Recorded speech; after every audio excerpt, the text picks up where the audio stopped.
Hi, I'm Kayla. Thanks for joining me. Whether you're joining me because you just got a quarantine kit, an art box in the mail, or just because you'd like some instructional video on paintings, welcome. If you're in the latter group, check out the art subscription boxes at my website, kaylajenkinsart.work. There's links all over the place for it. I'm sure you can find it. So let's get started. This first month's box, we have some pretty basic materials. We have this canvas, hand built by me. We've got a pack of drawing paper, a couple sheets of drawing paper, as well as a canvas panel. Got 2 sponges, 2 markers. Everybody gets a black one and a mystery color.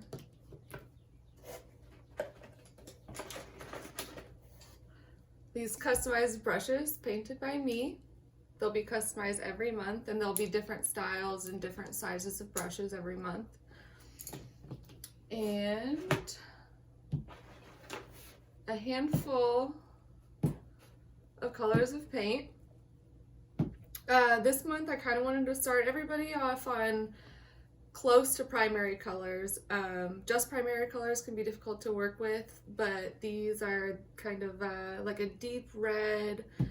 This is like almost like a butternut color, a light blue, a dark blue, and an off-white. And then another item that I decided to throw in is this piece of raw canvas. And you're probably wondering what on earth we're going to do with this. You'll be surprised.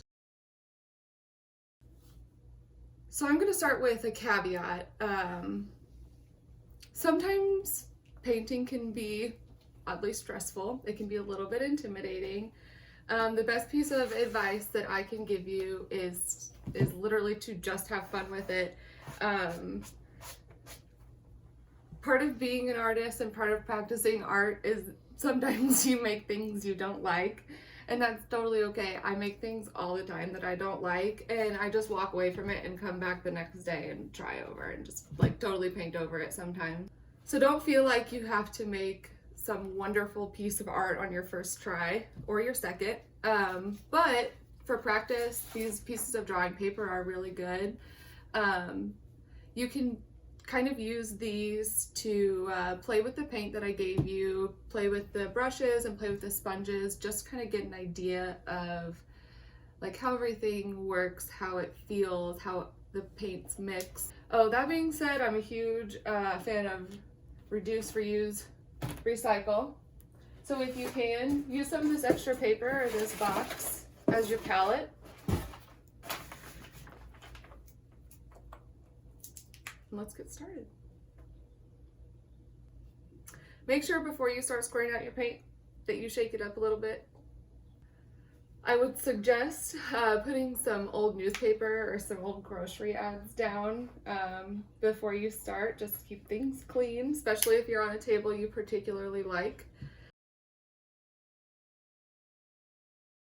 The next thing that I would encourage everybody to do is mix your paints. As great as these colors are, sometimes they can be a little bit demanding, and don't be afraid to mix ugly colors. Like I might mix this dark blue with this, warm color, and that's probably not what most people would consider a pretty color, but sometimes it is the ugly colors that make the pretty colors pop. And mixed colors, colors that don't come straight out of the bottle, tend to be a little bit more visually interesting. And it is kind of like the duality of mixing something that is like bright and demanding like this red, and a little bit more dull and green like this color that I'm applying now. Keep in mind this is an instructional video for kind of how I paint. There's no right or wrong way to do this. Kind of just do whatever you want. But sometimes what I like to do on my first layer at least is add a lot of water. Water is important to keep by, just to keep your brushes clean too. But they can also be a really important part of the painting process, just because it allows you to maintain the texture of the canvas, which can be really nice, especially next to like a very heavy textured paint.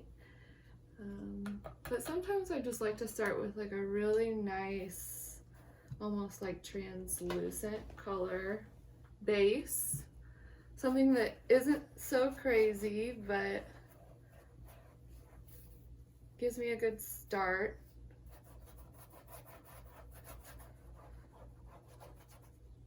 Right now I'm using the second to largest brush, though I could probably be using a bigger one. And I chose this blue to add.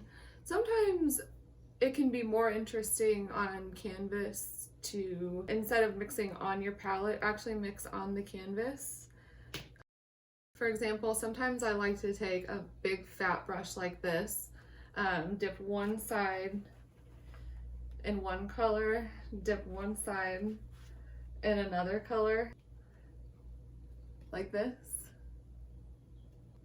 It's kind of pretty like that, but it makes this almost like a rainbow of these colors across the canvas.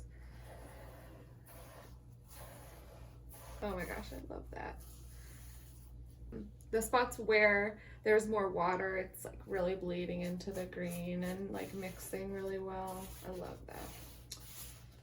Okay. Yeah, see, ugly colors.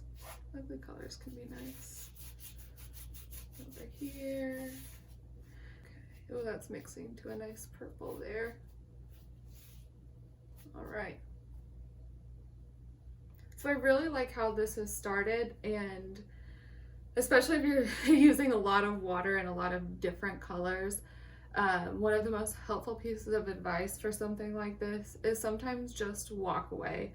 Let what you have dry, and then come back in 15, 20, 30 minutes and try again. That way you avoid mixing your colors too much and like muddying your paint, but make sure that you don't let your brushes dry out, because you're going to want to keep using them. We'll be back soon.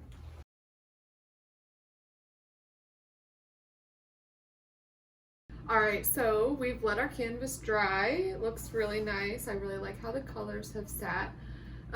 So now I'm going to demonstrate some of the other materials that you found in your box. Starting with these Sharpies.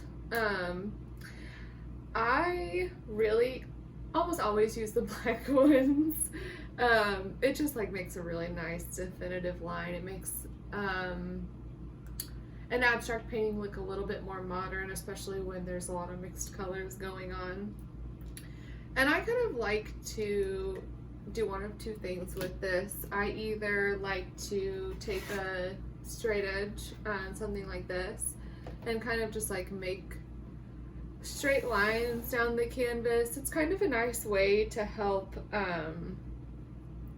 compartmentalize and create a nice composition within the painting, especially these light colors can create some nice contrast between the darker colors in the background. So I either like to make the straight lines, or I like to take them and just like absolutely scribble nonsense. Do some zigzags.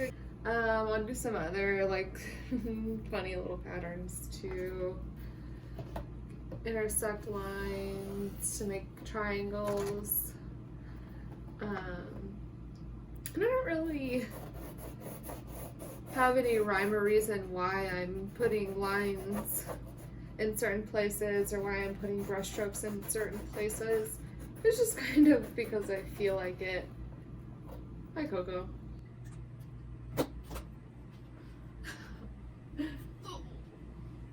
There you go. This art practice in particular is very intuitive, especially if you're doing abstract art. A lot of the times I find that When I'm really not trying very hard is when I come up with something that I really like. So we've done that. We've got some lines in there. We've used our markers. And sometimes I just like to like block whole portions out. Like I'm just gonna like block out this entire corner here in this light blue just because I really like it. And I think it works well with all of the other existing colors on the canvas right now. And I might not go all the way down because I like how this sits. I like how the red and the yellow-ish colors from the last layer are sitting. And I kind of want to preserve that. Add some dark blue in here to add some tonal variation. Tonal variation is important, and I'll talk about that a lot in a lot of my instructional videos. And really what that means is just having like a variance of light and dark. That's another concept, another theme that will keep an interesting visual appeal to your artwork.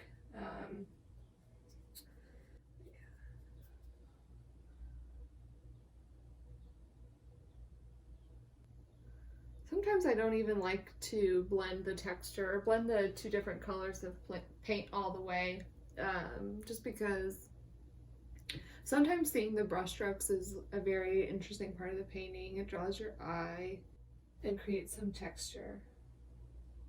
So sometimes I avoid blending things as a creative decision. I like these flathead brushes because they they allow you to blend things pretty well, but it also allows you to get into some kind of fine corners like what I'm doing right now. It helps you have a little bit more accuracy with your paint strokes.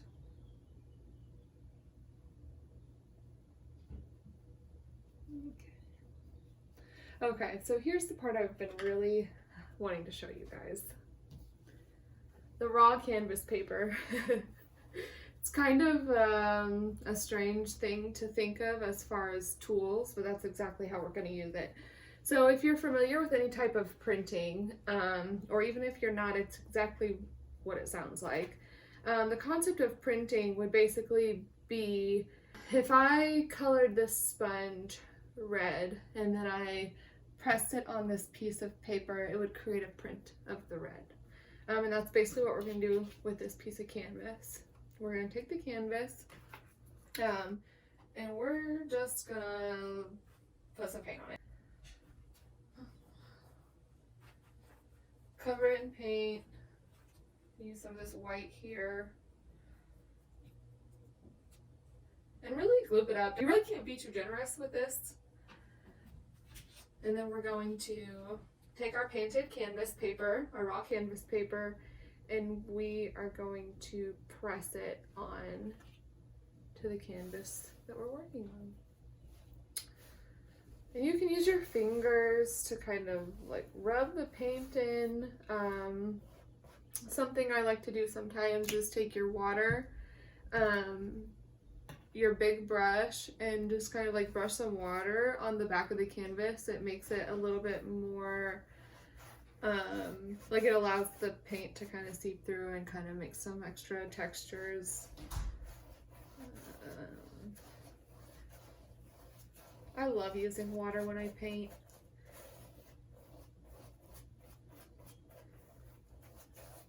It really is all about texture for me.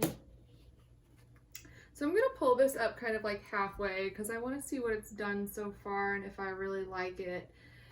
Absolutely feel free, if you pull this up halfway and don't like it, go at it again. Maybe like add some other colors.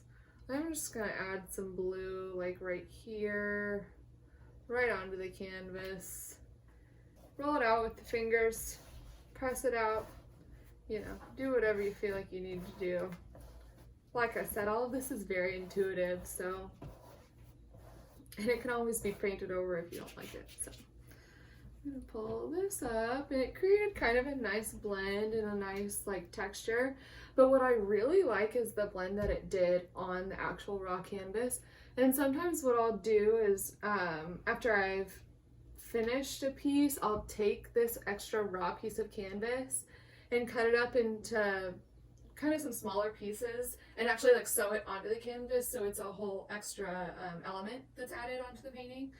And you might get some sewing materials in a future month's box, so keep your eyes peeled. So we've got that. We've got a little bit of white here. Another really cool technique that I like to do, I'm going to add some white to my palette, is use the other end of the paintbrush. So I'll take my smaller paintbrush here and actually just dip the end of it in the white and use it to make these like little dots that are almost kind of like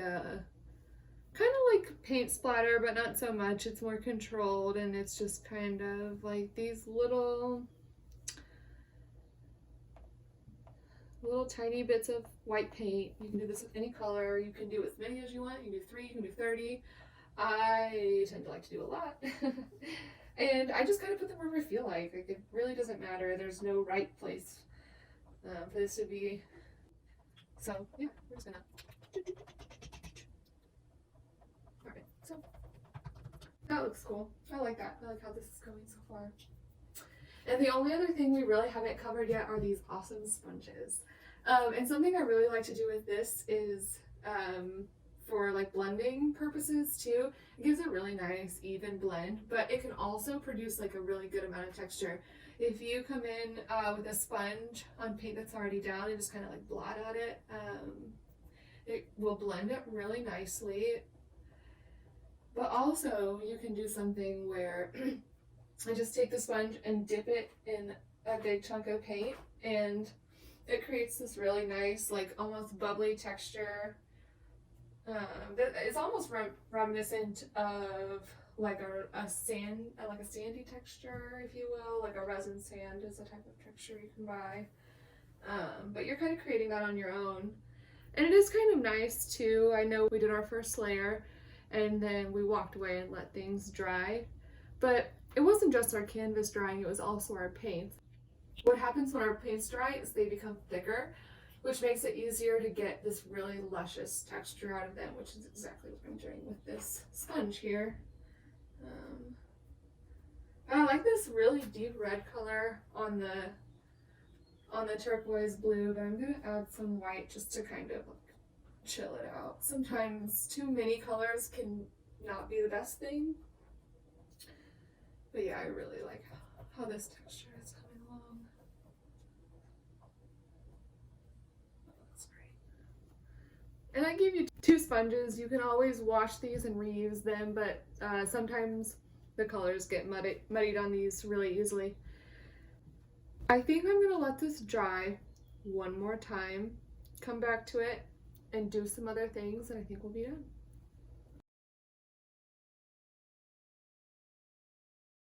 Hello, we're back again after our second round of drying.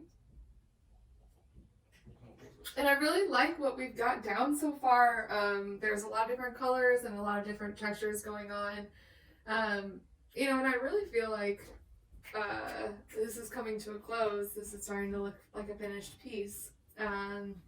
So a couple things that I do want to do is add some dark areas. So far my painting has been light with the whites, and then some like mid-tone range with the color. And what I mean by that is, like, when I say mid-tones, is these reds, oranges, and blues. They're not very bright, but they're also not very dark. So I'm missing kind of darker colors, but I'm gonna fix that by going back in with my permanent marker and just like going over some of these lines I made earlier to make them more opaque. This is straight edge anytime you feel like you need to.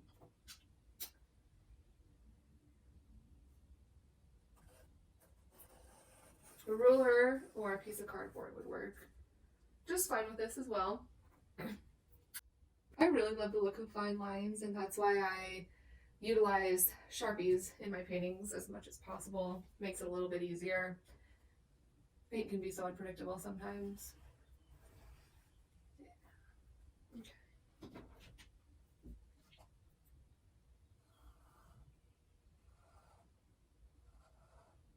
I'm just kind of trying to make some of these lines a little bit more defined, a little bit more perfect. The more defined areas of your painting, these ones with very sharp, opaque colors, especially ones that have like very dark colors and very light colors together, are going to be the parts of your painting that attract the most attention. They're going to naturally become the focal point of your painting. And granted, this painting doesn't have much of a focal point, but it does, with the lines, create a sort of movement and a track for your eye to follow as you view the piece. I love permanent markers so much. I really can't get away from them, no matter how hard I try.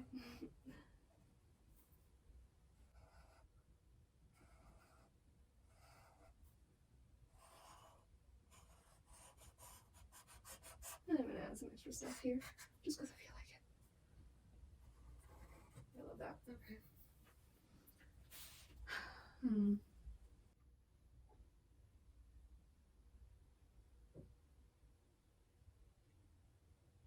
You know, I feel like this is really good for our first box, at least. You know, while we're at it, feel free sometimes to just take all of your colors and mix them together. Like I said, we love ugly colors. Ooh, this is like a nice purpley gray. I'm gonna add this just because we're here. And I think it'll look nice. Yeah, I like that a lot. Like I said at the beginning, a lot of the times these neutral colors, like this gray I'm adding, are so imperative to a painting because it really does amplify the importance of these super bright colors, like these oranges and these blues. I mean, it just makes them pop so much more against the grays and the like neutral, quote unquote, ugly colors. So, like, feel free. Don't be afraid to use colors that might be deemed ugly because they, trust me, they are not. And again, these brush strokes I'm making, no rhyme or reason. It's just because I feel like they belong there.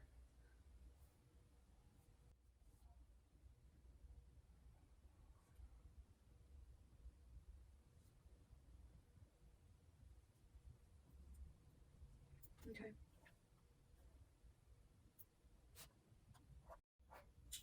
One thing I do really want to warn against is, and I only know this because I've done it and ruined markers before, but if you take a permanent marker and you try to mark over wet paint, it will ruin your marker. Don't do that. Don't do that. Oh, it's so upsetting to ruin a marker. It's like even brand new ones, if you go over wet paint, it's like, doesn't want to work ever again. Okay. Put some more red in here. Just a touch of orange.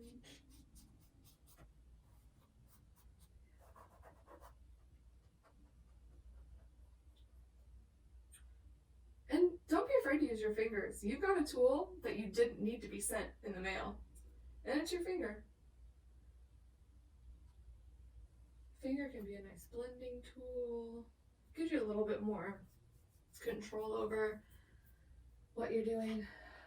All right, so I think I'm done here. I want to leave you with 3 big reminders. Reminder number 1 is always clean your brushes. You will want to use them later on, I promise. You'll get more brushes in later boxes, but you're going to want to save as many as you can. So definitely remember to clean your brushes. Remember to sign your artwork. Use your Sharpie. That's what I like to use to sign my pieces. In the bottom right-hand corner.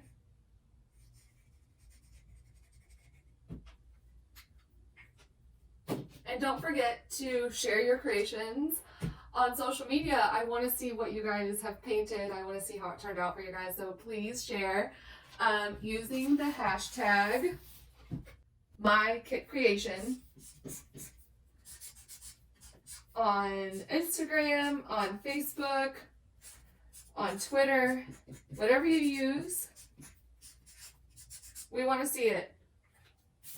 Hashtag MyKitCreation. All right, until next month, folks.